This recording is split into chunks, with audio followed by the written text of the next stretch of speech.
जय माता दी। हर हर महादेव। कैसे हैं आप सभी? आशा करता हूँ आप सभी अच्छे होंगे, स्वस्थ होंगे। माता रानी आप सभी की मनोकामना पूरी करे, आप सभी के घर में महामाई सुख शांति बनाए रखे। आज की वीडियो बहुत ही ज़्यादा महत्वपूर्ण होने वाली है, क्योंकि आज मैं आपको ऐसी विद्या देने वाला हूँ, ऐसी शक्ति के बारे में आपको बताने वाला हूँ, जिसके माध्यम से आप किसी का भी भूत भविष्य वर्तमान जान सकते हैं। इस सिद्धि के बाद में आप जो चाहे वो कार्य कर सकते हैं। इस सिद्धि के बाद में आप जो चाहे वो मनोकामना पूरी अपनी भी कर सकते हैं और किसी की भी मनोकामना आप पूरी करवा सकते हैं। आज मैं आपको एक ऐसी सिद्धि के बारे में बताने वाला हूं, जिस सिद्धि को कर लेने के बाद में आप त्रिकालदर्शी बन जाएंगे और अपने जीवन में आप कुछ भी करने में सक्षम हो जाएंगे। कोई भी चमत्कार दिखाने में सक्षम हो जाएंगे, कोई भी कार्य करने में सक्षम हो जाएंगे। कोई भी चीज़ जो आप चाहो वो आप अपने जीवन में कर सकते हो, अगर आपने इस चीज़ को सिद्ध कर लिया जो मैं आज आपको बताने वाला हूँ। आज मैं आपको एक ऐसी सिद्धि, यानी कि किसकी बता देता हूँ मैं आपको दुर्गा चालीसा की ऐसी सिद्धि बताने वाला हूँ, जो शायद ही आपको किसी ने बताई होगी। अगर बताई भी होगी तो हमारे चैनल पे मेरे माध्यम से ही आपको बताई गई होगी। मैं आज आपको दुर्गा चालीसा की ऐसी विधि बताने वाला हूँ, ऐसा प्रयोग बताने वाला हूँ, जिसको करने के बाद में आप जो चाहे वो कर सकते हैं। अगर आपने दुर्गा चालीसा की ये सिद्धि प्राप्त कर ली तो माँ दुर्गा की शक्तियाँ, माँ दुर्गा की योगिनियाँ 24 घंटे आपके साथ में रहेंगी, 24 घंटे आपके साथ चलेंगी और हर चीज़ जो भी आप जानना चाहोगे वो माता की शक्तियाँ आपको बताती रहेंगी और आपको ज्ञान देती रहेंगी। तो देखिए, ज़्यादा कुछ ना कहते हुए सीधा मैं आपको समाधान बताता हूँ, सीधा मैं आपको विधि बताता हूँ। क्योंकि दुर्गा चालीसा के बारे में कुछ भी कहना या माँ दुर्गा के बारे में कुछ भी कहना सूर्य को दीपक दिखाने के समान है। माँ भगवती, माँ जगदम्बा, माँ आदि शक्ति, माता परमेश्वरी, इस ब्रह्मांड की सबसे बड़ी देवी, इस ब्रह्मांड की सबसे बड़ी शक्ति माता आदि शक्ति माँ दुर्गा है। माँ दुर्गा के ही सभी रूप हैं। माँ दुर्गा ही अलग अलग रूपों में अवतरित होती हैं। कहीं पर माता काली के रूप में, कहीं पर माता लक्ष्मी के रूप में, कहीं पर माता सरस्वती के रूप में, कहीं पर माता कामाख्या के रूप में, कहीं पर माता बगलामुखी के रूप में। ये सारे रूप माता दुर्गा के ही हैं, माँ भगवती आदि शक्ति के ही हैं। और माता के बारे में कुछ भी कहना सूर्य को दीपक दिखाने के समान है। तो मैं आपको सीधा प्रयोग बताता हूँ, सीधा विधि बताता हूँ, आपको क्या करना है, कैसे करना है, सारी जानकारी मैं आपको देने वाला हूँ। तो सबसे पहले शुरू करते हैं कि ये प्रयोग आपको कब करना है, किस समय पे करना है और कितना करना है। देखिए, ये जो मैं आपको प्रयोग बताने वाला हूँ, इस प्रयोग को या तो आप मंगलवार को शुरू करेंगे या फिर आप शुक्रवार को शुरू करेंगे। और ये मंगलवार या ये शुक्रवार शुक्ल पक्ष का होना चाहिए, यानी कि अमावस्या के बाद जो भी मंगलवार आए, जो भी शुक्रवार आए, आप इस प्रयोग को शुरू कर सकते हैं। ये प्रयोग आप 24 घंटे में कभी भी कर सकते हैं, कोई भी दिक्कत वाली बात नहीं है। लेकिन अगर आप इस प्रयोग को रात्रि काल में करते हैं, यानी कि रात को 9 बजे के बाद में, तो इसकी एक अलग ही पावर आपको देखने को मिलेगी। क्योंकि जो रात्रि काल का समय होता है और जो ब्रह्म मुहूर्त का समय होता है, ये सबसे ज़्यादा सिद्धि देने वाला समय माना जाता है। ऐसे समय पर की गई साधना 100% सिद्ध होती ही होती है, उसको कोई भी नहीं रोक सकता, कोई भी उसको नहीं काट सकता। ठीक है, तो आपको प्रयोग क्या करना है, कैसे करना है, आपको समय का चुनाव कर लेना है। ठीक है, या तो सुबह के समय आप करो या फिर शाम को या रात्रि काल में, कभी भी कर सकते हो, कोई दिक्कत वाली बात नहीं है। क्योंकि सारे काल, सारे समय, सारे मुहूर्त भगवती आदि शक्ति के ही है। ठीक है, इसमें आपको क्या करना है, ये टोटल 41 दिन का प्रयोग है। ठीक है, आप चाहो तो आप इस प्रयोग को 11 दिन का भी कर सकते हो, 21 दिन का भी कर सकते हो, लेकिन मैं पूर्ण सिद्धि वाला प्रयोग आपको बता रहा हूँ। क्योंकि अगर आप कम समय की साधना करोगे तो फिर हो सकता है आपको वो ऊर्जा प्राप्त ना हो पाए जो मैं आपको बताना चाहता हूँ कि जो आप विद्या प्राप्त करो।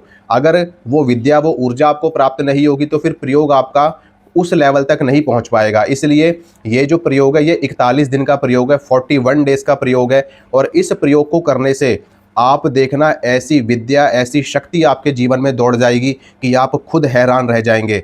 भले से आपने कोई भी साधना करी हो, कोई भी नाम जप किया हो, कोई भी कुछ भी पूजा पाठ की हो, सब चीज़ें एक तरफ, और एक बार आप इस साधना को करके देखना जो मैं आपको बताने जा रहा हूँ। ठीक है, आपको करना क्या है कि आपको स्नान करके साफ सुथरे धुले हुए वस्त्र धारण कर लेने हैं, वस्त्र आपको पहन लेने हैं बढ़िया, जो भी आप पहनना चाहो, कोई दिक्कत नहीं है। चाहे आप लोअर टी शर्ट पहनो, कुर्ता पजामा पहनो, धोती कुर्ता पहनो, या फिर सिंपल अंग वस्त्र लो, एक वस्त्र लो, कोई दिक्कत नहीं है उस चीज़ की। ठीक है, आपको बैठ जाना है आसन लगा करके। आसन लगाने के बाद में आपको बढ़िया, अगर आप स्नान करके बैठ रहे हो तो आपको कोई आचमन करने की भी आवश्यकता नहीं है, कोई पवित्रीकरण करने की आवश्यकता नहीं है, ठीक है, सब चलेगा। बस अगर स्नान करके बैठे हो तो ऑलरेडी आप शुद्ध हो, तो कोई उसमें दिक्कत वाली बात नहीं है। लेकिन अगर फिर भी अगर आप एक ज्ञानी हो, आप करना चाहते हो तो आप कर सकते हो, कोई दिक्कत वाली बात नहीं है। अपने सामने एक लकड़ी की चौकी बिछाएं, उसके ऊपर लाल रंग का नया वस्त्र बिछाएं, लाल रंग का कोरा एकदम नया वस्त्र आपको बिछाना है। उसके ऊपर आपको माँ दुर्गा की फ़ोटो विराजमान करनी है, माँ दुर्गा का चित्र विराजमान करना है, ठीक है। फ़ोटो और चित्र विराजमान करने के बाद में आपको माँ दुर्गा का पूजन करना है, पंचोपचार से, दशोपचार से, षोडशोपचार से, जैसे भी आप कर सकते हो। माँ दुर्गा का पूजन करने से पहले आपको भगवान गणेश की स्तुति करनी है। ओम श्री गणेशाय नमः, वक्रतुंड महाकाय सूर्यकोटि समप्रभा निर्विघ्नं कुरु मे देव सर्व कार्येषु सर्वदा, आदि आदि मंत्रों से आपको भगवान गणेश की स्तुति करनी है, भगवान गणेश को प्रणाम करना है और उनसे अनुमति लेनी है, आज्ञा लेनी है। हे भगवान श्री गणेश, हे प्रभु, मैं माँ दुर्गा की भक्ति करने जा रहा हूँ, माता की सेवा साधना करने जा रहा हूँ, आप मुझे इस साधना में आशीर्वाद दीजिए और मुझे इसमें रिद्धि सिद्धि प्राप्त हो, ऐसी मुझ पर कृपा कीजिए। बस आपको उनकी स्तुति करनी है, उनको स्मरण कर लेना है बस, और कुछ इसमें आपको अलग से कोई पूजन, कोई भोग प्रसाद कुछ लगाने की आवश्यकता नहीं है। गणेश पूजन करने के बाद में अगर आपके गुरु हैं तो अपने गुरु को प्रणाम करिए, गुरु का स्मरण करिए। अगर नहीं है तो सीधा आप भगवान शिव को प्रणाम करके अपनी साधना को आप शुरू कर सकते हैं, ठीक है। माँ दुर्गा के आगे आपको बढ़िया देसी घी का दीपक जलाना है। अगर देसी घी का अभाव है आपके पास में तो फिर आपको तिल के तेल का दीपक लगाना है, ठीक है। दीपक लगाने के बाद में आपको बढ़िया गूगल की या गुलाब की या चंदन की अगरबत्ती लगानी है या धूप बत्ती लगानी है, जो भी आप लगाना चाहो लगा सकते हो, कोई दिक्कत वाली बात नहीं है, ठीक है। उसके बाद में माता के आगे आपको नारियल, चुनरी, श्रृंगार, ये सारी चीज़ें आपको माता को अर्पित करनी है, माता के आगे आपको रखनी है और माता से हाथ जोड़ करके विनती करनी है, हे माँ भगवती, आप इसे स्वीकार कीजिए और जो हम साधना आपकी कर रहे हैं, साधना में हमको सिद्धि प्राप्त हो, हमें सफलता मिले, हमें सिद्धि मिले, ऐसी माता से आपको प्रार्थना करनी है। उसके बाद में माता के आगे आपको भोग प्रसाद रखना है। भोग प्रसाद में आप माता को पंचमेवे का भोग लगा सकते हैं या फिर दूध से बनी हुई या बढ़िया खोए की मिठाई आप माता को लगा सकते हैं, 5 प्रकार की या 7 तरह की मिठाई का भोग भी आप माता को लगा सकते हैं, ठीक है। एक जल का पात्र रखें माता के लिए, ठीक है, साफ जल, शुद्ध जल होना चाहिए, उसमें थोड़ा सा गंगा जल डाल दें और वो माता को पीने के लिए आप रखें। धूप दीप और भोग प्रसाद लगा करके श्रृंगार वगैरह माता को अर्पित करके एकदम सिंपल सीधी साधना में आपको बता रहा हूँ। वैसे तो बहुत सारी चीज़ें होती है, दशोपचार से षोडशोपचार में अक्षत होता है, गंध पुष्प धूप दीप और पता नहीं क्या क्या चीज़ें होती है, उसमें मैं आपको नहीं डालूंगा, सिंपल तरीका, ठीक है। माता को बढ़िया गुड़हल के फूल आप माता को अगर अर्पित कर सकते तो गुड़हल के फूल माता को चढ़ाइए, नहीं तो आप गुलाब के या गेंदे के फूल भी आप माता को अर्पित कर सकते हैं, ठीक है। इत्र यानी कि इत्र, गुलाब का इत्र माता को आप अर्पित करिए, चंदन का, गुलाब का, जो भी आपको मिल जाए, बढ़िया इत्र होना चाहिए, वो आप माता को भेंट करिए। इसके बाद में आपको क्या करना है, संकल्प करना है, जो भी आपकी मनोकामना है, जो भी आपकी इच्छा है। अगर आप ये चाहते हैं कि आपको दिव्य दृष्टि प्राप्त हो, त्रिकालदर्शिता आपको प्राप्त हो, तो उसके लिए आपको माता से विनती करनी है, माता मैं दिव्य दृष्टि पाना चाहता हूँ, आपके आशीर्वाद से त्रिकालदर्शिता पाना चाहता हूँ, आप मुझे वो दृष्टि प्रदान कीजिए और मैं आपकी ये सेवा कर रहा हूँ, आपकी साधना कर रहा हूँ। इस तरीके से संकल्प करके, या अगर आपकी कोई मनोकामना है, आपके पीछे शत्रु पड़े हुए हैं तो शत्रु नाश के लिए आप माता का यह अनुष्ठान कर सकते हैं। आपको धन की आवश्यकता है तो आप धन के लिए कर सकते हैं। आपको बीमारियां लग गई हैं, ऐसी कोई असाध्य बीमारी आपको हो गई जिसका इलाज नहीं हो पा रहा, डॉक्टरों से आप दवाइयां ला रहे हैं लेकिन फिर भी आपको फ़ायदा नहीं हो रहा, तो उसके लिए आप माता के आगे संकल्प कर सकते हैं।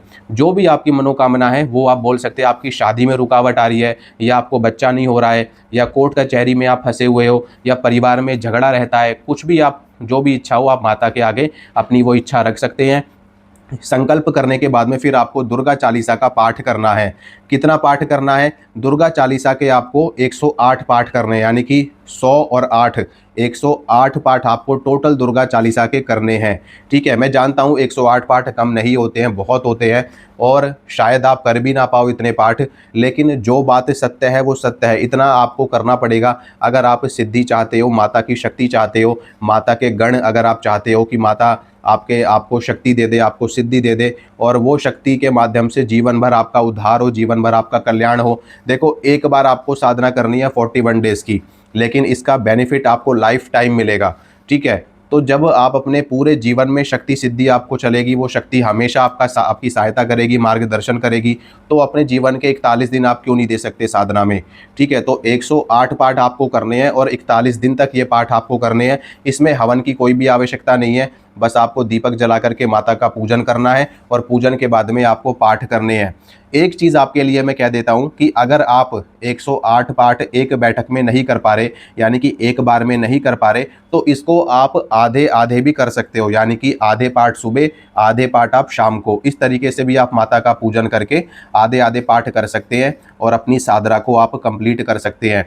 मैं पूरे विश्वास के साथ में आपको कह रहा हूं, अगर आपने ये साधना कर ली तो मैंने जो जो चीज़ें आपको बताई हैं उससे ज़्यादा शक्तियाँ आपको प्राप्त होंगी, उससे ज़्यादा कृपा माता की आपके ऊपर होगी।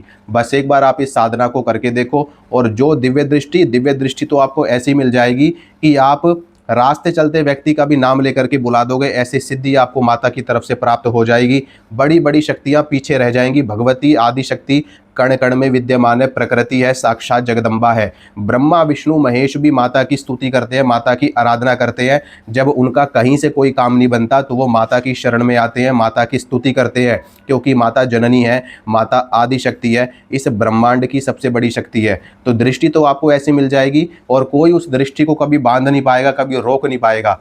ठीक है, तो आप इस साधना को करो, जरूर आपको माता की कृपा मिलेगी, माता का आशीर्वाद मिलेगा।